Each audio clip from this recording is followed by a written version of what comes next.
बहुत समय पहले की बात है। एक घर में रामलाल, उसकी पत्नी रामवती और उनका बेटा राजन रहते थे। रामलाल के अपने काफी खेत खलिहान थे जिसकी राजन ही देखभाल करता था।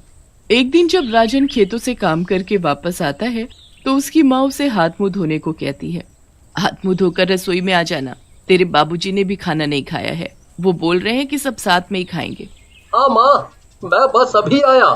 हाथ मुंह धोकर राजन खाना खाने रसोई में जाता है। वहाँ सब साथ बैठकर खाना खा ही रहे होते हैं कि राजन के पिताजी उसकी शादी की बात छेड़ देते हैं।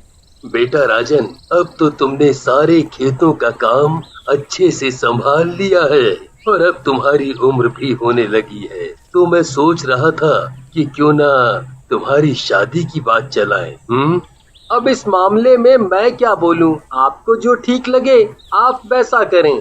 देखा, मैंने कहा था ना कि मेरा बेटा मना कर ही नहीं सकता। अब तो आप लड़की देखना शुरू ही कर दो। बस फिर अगले दिन से राजन के लिए लड़की ढूंढने का काम शुरू हो जाता है। उसके माँ बाप काफी लड़कियां देखते हैं पर उन्हें कोई भी लड़की समझ ही नहीं आती। फिर एक दिन पड़ोस में किसी के घर शादी होती है। वहाँ सीमा नाम की एक लड़की आई हुई होती है। राजन की माँ को वो लड़की एक ही नजर में भा जाती है। वो उसकी शादी अपने बेटे राजन से करवाने के बारे में सोचने लगती है और उसके माँ बाप से बात करने पहुँच जाती है। मुझे आपकी बेटी बहुत पसंद है, आप बोलो तो मैं अपने बेटे की शादी उससे करवाना चाहती हूँ।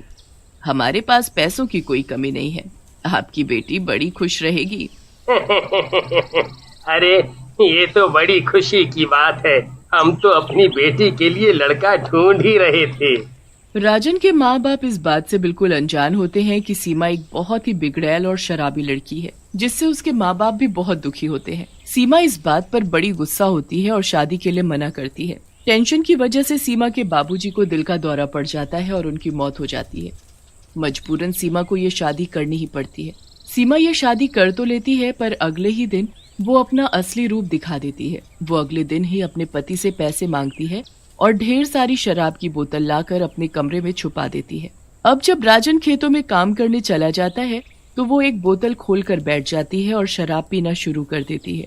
वो शराब में इतनी धुत होती है कि उससे चला भी नहीं जाता। जब उसकी सास उसको कमरे में बुलाने आती है तो वो पागलों वाली हरकतें करने लगती है। अरे ए बुढ़िया, क्या बे, यहाँ किस लिए आई है? चल जाकर खाना वाना बना, बड़ी भूख लगी है मुझे। हे भगवान, बहू तूने क्या शराब पी रखी है? अरे तो क्या पहली बार थोड़ी पी है। देख बुढ़िया, मैं खाने के बिना रह सकती हूँ पर मुझे दारू तो चाहिए ही चाहिए। ये शादी भी मैंने इसीलिए की है क्योंकि मेरी माँ के पास पैसे खत्म हो गए थे। हे भगवान, ये मेरा बेटा किस लड़की के चक्कर में फंस गया। ये तो हमारा पूजा पाठ वाला घर बर्बाद करवा डालेगी। अब सीमा रोज दारू पीकर घर में कलेश करती और उससे सब दुखी हो जाते। किसी को समझ ही नहीं आ रहा था कि वो क्या करे। आखिरकार उन्होंने सीमा की माँ से बात करने की कोशिश की तो पता चला कि वो अब उस घर में नहीं रहती। आए दिन घर के कलेश और मोहल्ले में बदनामी के कारण सबका जीना इतना मुश्किल हो जाता है पर कोई सीमा को रोक नहीं पाता। एक दिन सीमा की इसी बात पर अपने ससुराल में बहुत लड़ाई होती है। तुम लोग तो मुझे चैन से पीने भी नहीं देते, लगता है मुझे कहीं और जाकर पीना पड़ेगा। सीमा दारू की ढेर सारी बोतल निकालती है और घर से निकल जाती है। वो किसी के रोकने से नहीं रुकती।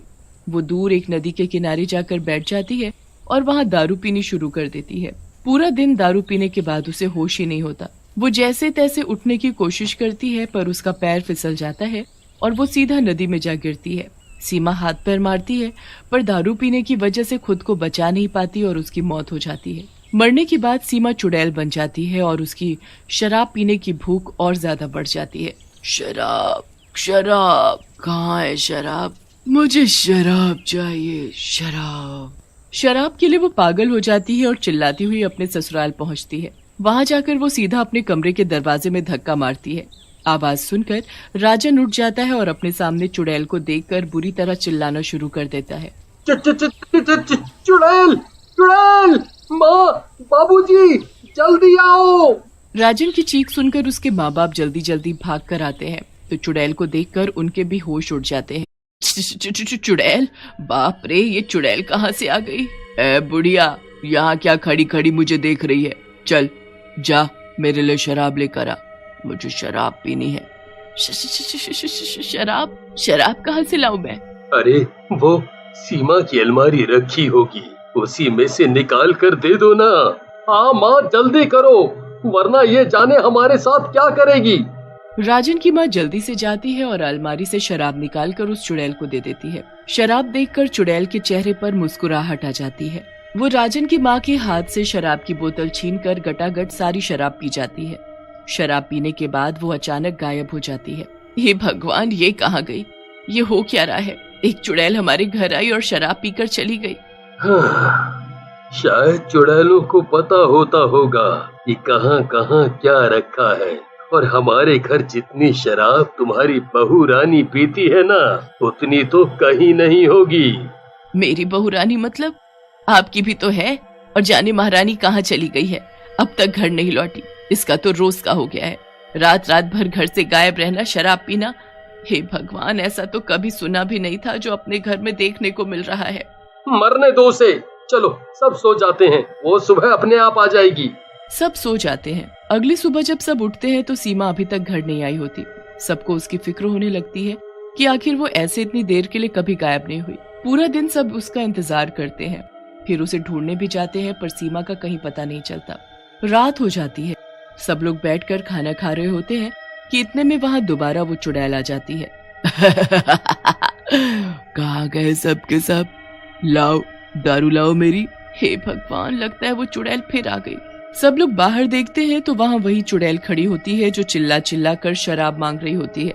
राजन जल्दी से डर की वजह से अलमारी से उसे शराब की बोतल निकाल कर दे देता है। चुड़ैल वैसे ही गटागट शराब पी जाती है और फिर से गायब हो जाती है। अब वो चुड़ैल रोज रात को आकर राजन और उसके घर वालों से शराब मांग कर पीने लगती है। पहले ही वो सीमा के गायब होने से बहुत परेशान होते हैं और अब उस चुड़ैल की वजह से और ज्यादा परेशान हो जाते हैं। एक दिन राजन की माँ इस चुड़ैल का हल निकालने के लिए एक बाबा के पास जाती है और उनको सारी बात बताती है। अच्छा, तू फिक्र मत कर, मैं सब ठीक कर दूंगा।